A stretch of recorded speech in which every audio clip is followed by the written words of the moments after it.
Hello students, welcome to my YouTube channel Sushma Rajgupta. हम लोग कर रहे हैं BCom first semester financial accounting. ठीक है, जिसमें आज हम नया चैप्टर शुरू करने जा रहे हैं, दैट इज़ ब्रांच अकाउंटिंग। ठीक है, सबसे पहले हम लोग ये जानना चाहेंगे कि ब्रांच होती क्या है। अब कोई भी बिजनेस है, कोई भी बिजनेस पर्सन है, अगर वो बिजनेस को इंक्रीज करना चाहता है तो वो क्या करेगा, वो अपनी मार्केट को एक्सपैंड करने की कोशिश करेगा। ठीक है, अब मार्केट को एक्सपैंड करना है तो हमने पहले किया था एक कंसाइनमेंट चैप्टर। तो कंसाइनमेंट में भी मैंने यही कहा था कि अगर कोई पर्सन अपना बिजनेस इंक्रीज करना चाहता है, ठीक है ना, अपने बिजनेस की सेल को बढ़ाना चाहता है, तो वो क्या करेगा, वो जहाँ पे अपने बिजनेस को एक्सपैंड करना चाहता है वहाँ पे अपना एक एजेंट अपॉइंट करेगा। ठीक है, जिसको हम लोग क्या बोलते हैं, कंसाइनिंग। ठीक है, जो कि on the behalf of businessman goods को सेल करेगा और जिसके बदले बिजनेसमैन उसे कमीशन देगा। तो वो तो पॉइंट हो गया कंसाइनमेंट का। तो फिर ब्रांच क्या है, ब्रांच में भी सेम चीज़ है कि अपने बिजनेस को एक्सपेंड करने के लिए बिजनेसमैन क्या करेगा, अपना जो बिजनेस है उसको स्प्लिट करेगा। स्प्लिट करना मतलब उसका कुछ एक पार्ट जो है किसी और सिटी में स्टार्ट करेगा। ठीक है, वो किसी और सिटी में पूरा बिजनेस ही सेट करेगा। ठीक है, जिसे हम बोलते हैं, ठीक है, वहाँ पे कोई एजेंट नहीं अपॉइंट करना, बिजनेस को सेट करना है, तो उससे क्या बोलेंगे, branch. Branch is a part of the business situated in some other location. Location जो है सेम सिटी में भी हो सकती है, आउट ऑफ द सिटी हो सकती है, आउट ऑफ द स्टेट हो सकती है, आउट ऑफ द कंट्री भी हो सकती है। जो ब्रांचेस है वो इन इंडिया भी हो सकती है और ब्रांच जो है आउटसाइड इंडिया भी हो सकती है। ठीक है, अब ब्रांच जो भी होगी उस बिजनेस के, वहाँ पे वही सारा बिजनेस होगा जो हेड ऑफिस चाहेगा। ठीक है, अब हमें क्योंकि ब्रांच सेटअप की है, बिजनेस को एक्सपेंड किया है, बिजनेस का एक पार्ट सेटअप किया है, तो उसकी अकाउंटिंग भी ज़रूरी है, जिसे हम कहते हैं ब्रांच अकाउंटिंग। अब ब्रांच की अकाउंटिंग करनी क्यों ज़रूरी है? पहला रीज़न है कि जो हमने ब्रांच सेटअप की है, हम देखना चाहते हैं कि उस ब्रांच में प्रॉफिट हो रहा है कि लॉस हो रहा है। ठीक है, हम लोग उसके प्रॉफिट लॉस को जानना चाहते हैं। दूसरा, उस ब्रांच के, क्योंकि वो ब्रांच प्रॉपर सेटअप हुई है, उसका एक अपना एंटरप्राइज है, ठीक है, उसके अपने एसेट्स हैं, अपनी लाइबिलिटीज़ हैं, तो हम देखना चाहते हैं कि उसकी फाइनेंशियल पोजीशन क्या है। तीसरा, हम लोग क्या देखना चाहते हैं कि उसकी कैश की रिक्वायरमेंट कितनी है, गुड्स की रिक्वायरमेंट्स कितनी है, क्योंकि मैनेज तो उसे हेड ऑफिस ने ही करना है।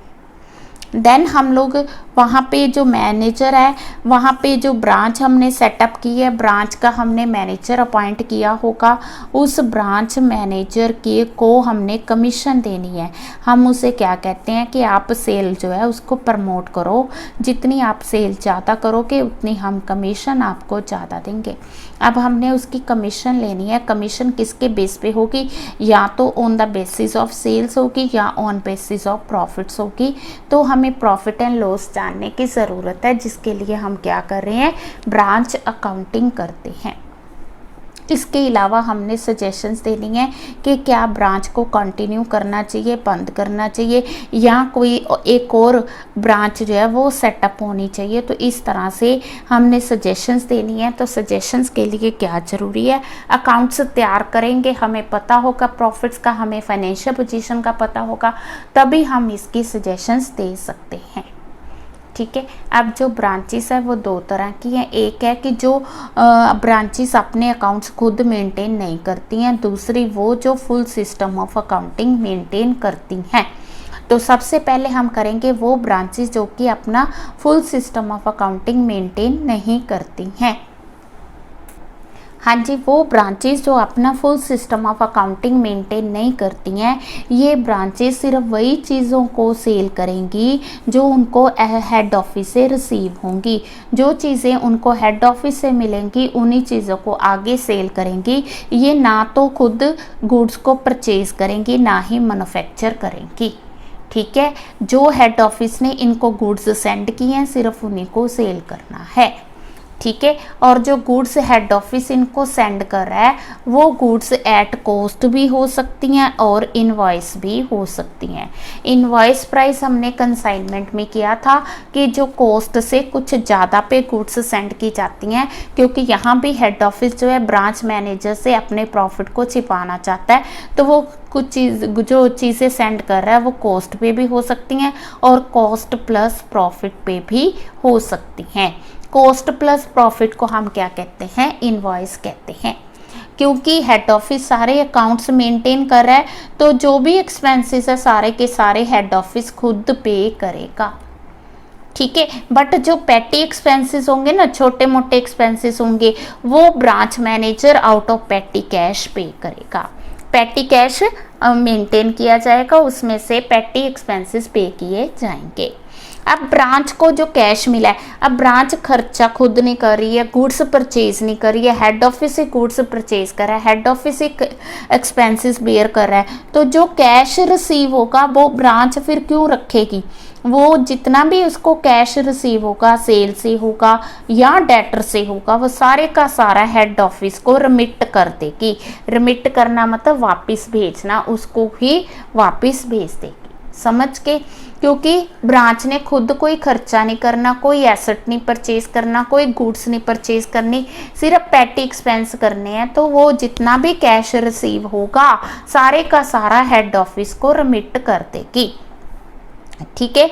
और जो ब्रांच मैनेजर है ज़्यादातर गुड्स कैश बेसिस पे सेल करेगा, पर कभी कभी वो क्रेडिट पे भी कर सकता है। और जितने भी रिकॉर्ड्स हैं वो सारे के सारे कौन मेंटेन करेगा? हेड ऑफिस करेगा, क्योंकि हम मेथड ही वो कर रहे हैं जिसमें अकाउंट्स हेड ऑफिस मेंटेन कर रहा है। Branch note keeping full system of accounting के आगे 4 मेथड्स हैं। तो फर्स्ट है debtor system, then final account system, stock and debtor system, wholesale system, ठीक है। टर्म वाइज हम सारे मेथड्स करेंगे, ठीक है। Branch keeping full system of accounting उसका अलग से मेथड है। तो इसमें इस चैप्टर में कई मेथड्स हैं, तो हर एक मेथड को हमने बड़े आराम से और बड़ी केयरफुली करना है। जैसे पार्टनरशिप था, पार्टनरशिप में भी काफ़ी मेथड्स थे, तो हर एक मेथड आपको क्लियर होना चाहिए, हर एक मेथड इम्पॉर्टेंट है। हम ये नहीं कह सकते डेटर सिस्टम ज़्यादा इम्पॉर्टेंट है कि स्टॉक एंड डेटर सिस्टम ज़्यादा इम्पॉर्टेंट है। ऑल मेथड्स आर इम्पॉर्टेंट, हमने सब मेथड्स को बड़े आराम से और ध्यान से करना है। तो सबसे पहले मैं कर रही हूँ डेटर सिस्टम। डेटर सिस्टम की हम लोग कर रहे हैं जर्नल एंट्रीज, ठीक है। तो आज हम इसकी जर्नल एंट्रीज ही करेंगे। तो जब हमने goods in the books of head office है, ये जो जर्नल एंट्रीज हैं कहाँ पे है? In the books of head office. Head office अपनी बुक्स में एंट्रीज कर रहा है। तो फर्स्ट एंट्री आ गई when goods sent to the branch. Branch को गुड्स सेंड किए हैं तो हम लोग ब्रांच अकाउंट डेबिट करेंगे और क्रेडिट किसको करेंगे? To goods send to branch account. हमने क्या किया? ब्रांच को गुड्स सेंड की। हम कौन है? Head office. हेड ऑफिस ने गुड्स सेंड की है तो वो ब्रांच को डेबिट करेगा। Debit the receiver, credit what goes out, ठीक है।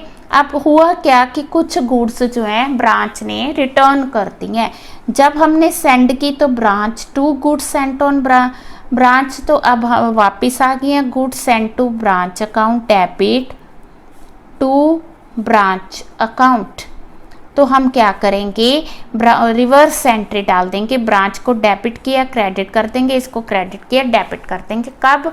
जब हमने गुड्स रिटर्न की हैं, ठीक है। अब गुड्स सेंट, जो बैलेंस है गुड्स सेंट टू ब्रांच का, ठीक है, उसको हमने ट्रांसफ़र करना है। किस में ट्रांसफ़र करना है? टू परचेजेस अकाउंट, ठीक है जी। अगर तो ट्रेडिंग कंपनी है तो परचेजेस अकाउंट लिखेगी, अगर वो मैन्युफैक्चरिंग है तो टू ट्रेडिंग अकाउंट। मीन्स ये वैसे हमने लास्ट में करना होता है कि जब हमने गुड्स जो हैं गुड्स सेंट टू ब्रांच, जैसे हम करते थे ना गुड्स सेंट ऑन कंसाइनमेंट को ट्रेडिंग में कन्वर्ट करते थे, उसी तरह से गुड्स सेंट टू ब्रांच को हमने परचेजिस में, अगर वो ट्रेडिंग फर्म है टू ट्रेडिंग, अगर वो मैन्युफैक्चरिंग फर्म है तो, ठीक है। अब हम कौन है, हेड ऑफिस वाले। हेड ऑफिस ने क्या किया है कि ब्रांच को एक्सपेंसेस के लिए चेक सेंड किया है। तो क्या लिखेंगे, branch account debit, head office क्या लिखेगा, branch account debit to bank account. To bank क्यों किया, क्योंकि हमने उसको चेक सेंड किया। हेड ऑफिस से बैंक गया, चेक गया टू बैंक अकाउंट, और डेबिट किसको करना है, ब्रांच को करना है। अब हुआ क्या, अब ब्रांच ने हमें चेक सेंड किया है। क्यों किया है, क्योंकि ब्रांच के पास जहाँ तो गुड्स सेल का चेक आया है, या कहाँ से आया है, डेटर से आया है। तो हम क्या लिखेंगे, क्योंकि चेक रिसीव हुआ है तो बैंक अकाउंट डेबिट टू, देने वाला कौन, ब्रांच अकाउंट। ठीक है, तो यहाँ पे हम बैंक को डेबिट करेंगे और ब्रांच को क्रेडिट करेंगे। Goods supplied by branch to another branch under instructions of the head office. अब क्या है, हेड ऑफिस ने कहा है ब्रांच को कि आप दूसरी ब्रांच को गुड्स सेंड कर दो। तो ये गुड्स सेंड टू ब्रांच को डेबिट करेगी। याद है जब गुड्स रिसीव हुई थी तो क्या किया था, bank to goods send to branch. अब हमने किसी और ब्रांच को गुड्स सेंड किए हैं तो क्या लिखेंगे, goods send to branch account debit to branch account. ठीक है जी, क्लियर है। ठीक है, अब हुआ क्या कि गुड्स जब सप्लाई की हेड ऑफिस ने, सेंड की ब्रांच को, वो गुड्स अभी तक ब्रांच ने रिसीव नहीं की। इट मीन्स कि गुड्स रास्ते में है। गुड्स रास्ते में है तो क्या लिखोगे, goods in transit account debit. ठीक है जी, टू ब्रांच अकाउंट। जब गुड्स रास्ते में है तो गुड्स इन ट्रांजिट को डेबिट करोगे और किसको क्रेडिट करना है, किसको करना है, ब्रांच को क्रेडिट करना है। ठीक है, नेक्स्ट आ गया कि व्हेन रेमिटेंस सेंट, अब ब्रांच ने हेड ऑफिस को कैश सेंड किया, कैश अभी तक हेड ऑफिस ने रिसीव नहीं किया, तो क्या लिखेंगे, cash in transit, cash in transit account debit. ठीक है, देने वाला कौन, टू ब्रांच अकाउंट। अगर कैश रिसीव हो गया तो cash account debit to branch, नहीं रिसीव हुआ cash in transit to branch, simple. ठीक है, अब ब्रांच के जो एसेट्स हैं वो भी हमने ब्रांच अकाउंट में डालने हैं। अगर तो क्लोजिंग बैलेंस दिया है, क्लोजिंग बैलेंस में हम लोग क्या लिखेंगे, क्या लिखेंगे, branch assets account debit, branch assets account debit to branch account. Closing balance है तो ब्रांच एसेट्स को डेबिट करना है, ओपनिंग बैलेंस है तो ब्रांच एसेट्स को क्रेडिट करना है, सीधी सी बात है।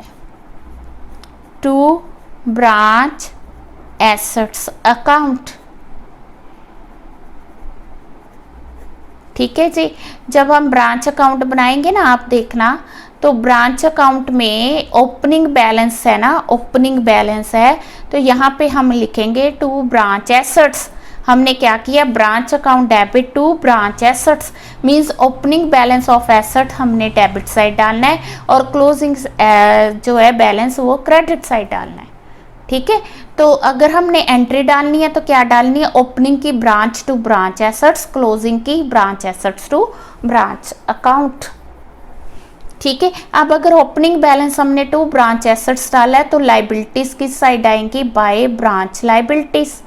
ठीक है, तो ये हमने ब्रांच एसेट्स को क्रेडिट किया तो ब्रांच लाइबिलिटीज को हम क्या करेंगे, डेबिट करेंगे।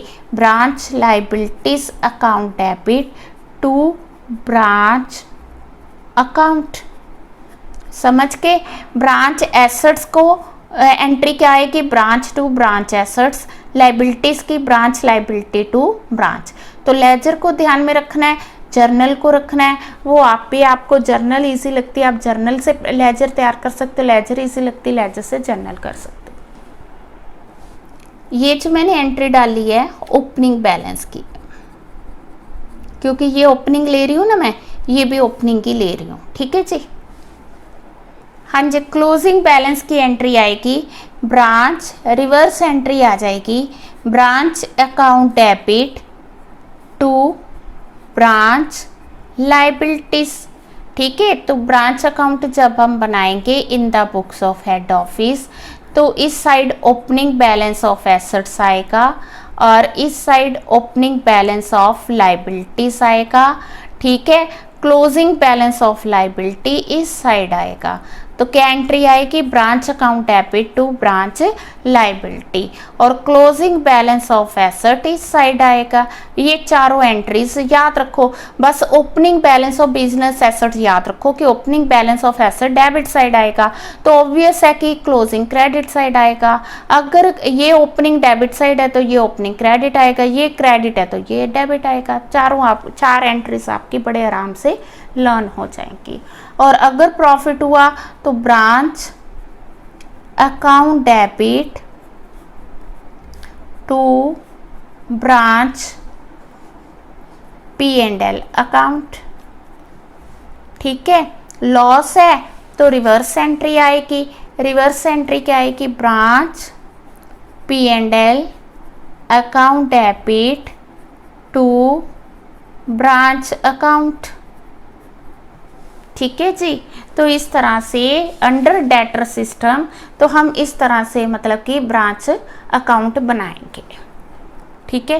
अब अगर हमने अकाउंट प्रिपेयर करना है ब्रांच का, तो ब्रांच के अकाउंट में जैसा मैं थोड़ा थोड़ा पहले बता रही हूँ आपको, तो प्रॉपर इस तरह से करेंगे to opening balance of assets, जो भी हमें एसेट्स दिए होंगे, by opening balance of liabilities, ठीक है जी। जो भी हमें एसेट्स दिया होगा हमने यहाँ हाइफन डाल के लिख देना है, ठीक है जी। उसके बाद गुड्स सेंड टू ब्रांच, ठीक है। अगर हम गुड्स कोई हमने रिटर्न की है तो वो माइनस हो जाएंगे। फिर जो हेड ऑफिस ने कैश सेंड किया किस लिए, एक्सपेंसेस के लिए, वो आ जाएगा, ठीक है। इस side opening balance of liability by cash, branch जो रिमिट करेगी ना, सेंड करेगी, तो वो यहाँ आ जाएगा, ठीक है। Then closing balance of assets, main तो यही है, बाकी जो क्वेश्चन में एक आध पॉइंट एक्स्ट्रा होगा वो सब साथ साथ चलेगा, ठीक है। अब ओपनिंग बैलेंस ऑफ लाइबिलिटीज यहाँ है, तो यहाँ क्या आएगा, क्लोजिंग बैलेंस ऑफ लाइबिलिटीज, ठीक है जी। तो इसके बाद प्रॉफिट हुआ तो इस साइड, लॉस हुई तो क्रेडिट साइड बाय P&L, कब, अगर लॉस है, ठीक है जी। तो ये ब्रांच अकाउंट जो हम लेजर में तैयार करेंगे इन the books of head office, in the books of head office. हाँ जी, कल्याणी पब्लिकेशन की जैन एंड नारंग की बुक में से मैं ब्रांच का फर्स्ट एग्जांपल कर रही हूँ, जिसमें हमने जर्नल एंट्रीज तैयार करनी है। तो सबसे पहले हमें दिया पेटी कैश एसेट हो गया, स्टॉक एसेट हो गया, फर्नीचर एसेट है, तो ये तीनों एसेट्स आ गए। तो एसेट्स का ओपनिंग बैलेंस दिया हुआ है branch to branch assets, goods supply to branch, branch to goods send to branch, ठीक है। Goods returned by branch, branch to goods send to branch. Cash sales दी है तो क्या आएगा, ब्रांच कैश टू ब्रांच, ठीक है। Cheque send to branch, branch to bank. Salary outstanding closing balance of liability दी है ब्रांच टू ब्रांच लाइबिलिटी, ठीक है। तो पेटी एक्सपेंसेस इनकर्ड, ये हमें एक्सपेंस दे दिया, तो जो हमारे पास पेटी कैश था उसमें से हम एक्सपेंस माइनस करेंगे। क्लोजिंग स्टॉक दिया हमें 10 लाख रुपीस का, तो ये क्लोजिंग बैलेंस ऑफ एसेट आ गया। तो क्लोजिंग बैलेंस ऑफ एसेट क्या आएगा, branch assets to branch account. Furniture हमें शुरू में दिया 4,50,000 का, उस पर 10% क्या आ जाएगी, डेप्रिसिएशन। तो इस तरह से हम इसकी जर्नल करेंगे, ठीक है जी। तो फर्स्ट एंट्री है ब्रांच एसेट्स की। ब्रांच एसेट्स की एंट्री है 1 जनवरी की। एंट्री क्या है? ब्रांच अकाउंट डेबिट, ठीक है जी, to branch stock account, to branch petty cash account, to branch furniture account. ठीक है, तो ये स्टॉक आ गया 7,50,000, 12,500, 4,50,000, टोटल आ गया 12,500। बीइंग जरूर लिखना है ओपनिंग बैलेंस ऑफ एसेट्स। ठीक है, फिर आगे हमने गुड्स सेंड किए हैं। ये जो ट्रांजैक्शंस है 1 जनवरी से लेके 31 दिसंबर तक हुई हैं, पर्टिकुलर डेट हमें मेंशन नहीं की है। तो हम क्या करेंगे, branch account debit goods send किए ना, to goods send to branch. कितने के गुड्स?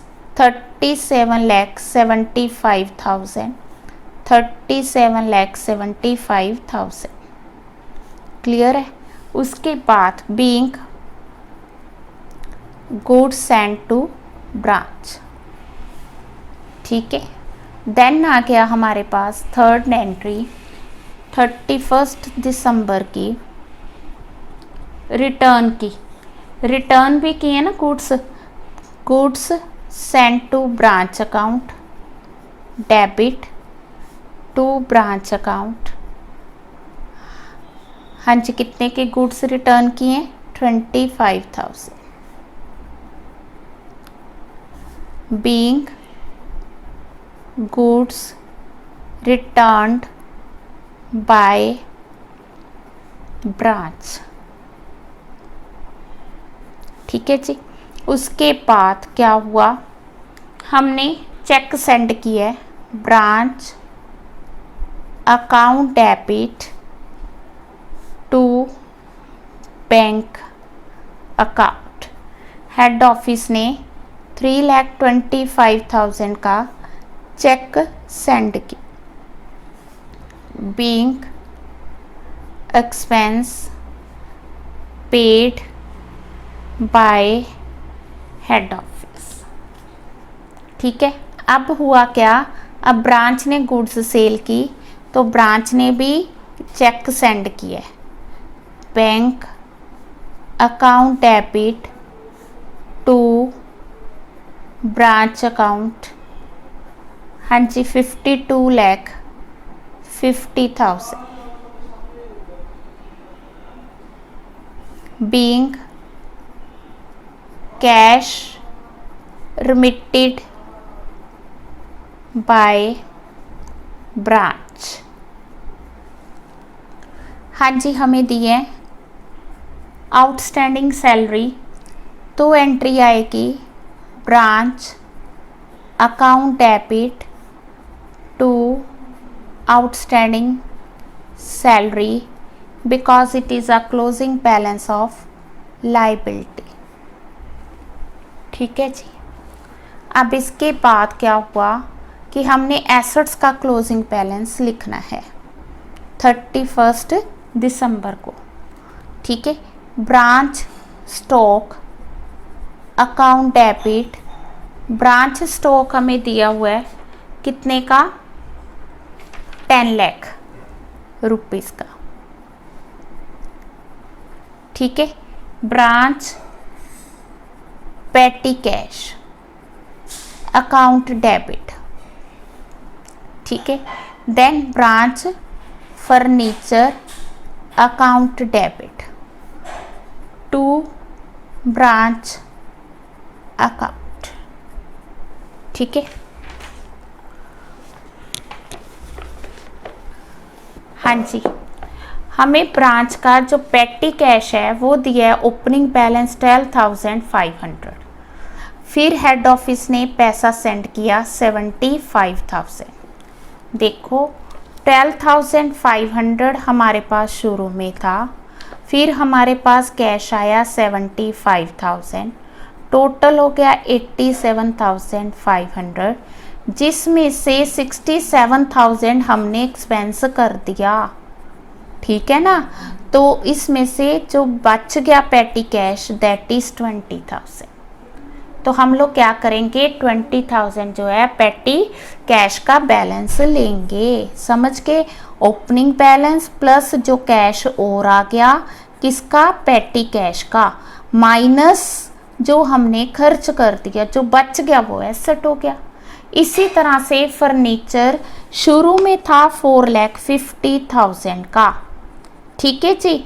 अब हमने यूज़ किया 10% उस पर डेप्रिसिएशन आकी, ठीक है।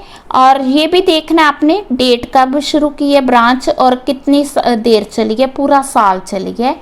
तो पूरे साल की डेप्रिसिएशन 45,000, इसका 10% 45,000, तो 4,05,000 क्या आ गया हमारा बैलेंस ऑफ द फर्नीचर। तो इस तरह से एसेट्स की बैलेंसिंग करके हमने लिखना है, ठीक है। तो हमारी पेटी कैश का बैलेंस आ गया 20,000 जैसा कि मैंने अभी आपको बताया, और फर्नीचर का बैलेंस आ गया 4,05,000, ठीक है। और टोटल आ गया 14,25,000। अब अगर आप ब्रांच की बैलेंसिंग करोगे तो बैलेंसिंग करने से हमें प्रॉफिट हुआ तो हम लोग क्या एंट्री डालेंगे, branch account debit to branch P&L, ठीक है जी। कितना आ गया, 13,62,500। तो इस तरह से अगर आपको जर्नल बनानी आ जाती है तो आप जर्नल तैयार करोगे और जर्नल का नरेशन ज़रूर दोगे। तो ये मैंने फर्स्ट एग्जांपल ली है जिसमें हमें जर्नल बनाने को कहा गया था। तो जो बाकी इसके क्वेश्चंस हैं अंडर डेटर सिस्टम, उसमें हमने लेजर ही तैयार करनी है।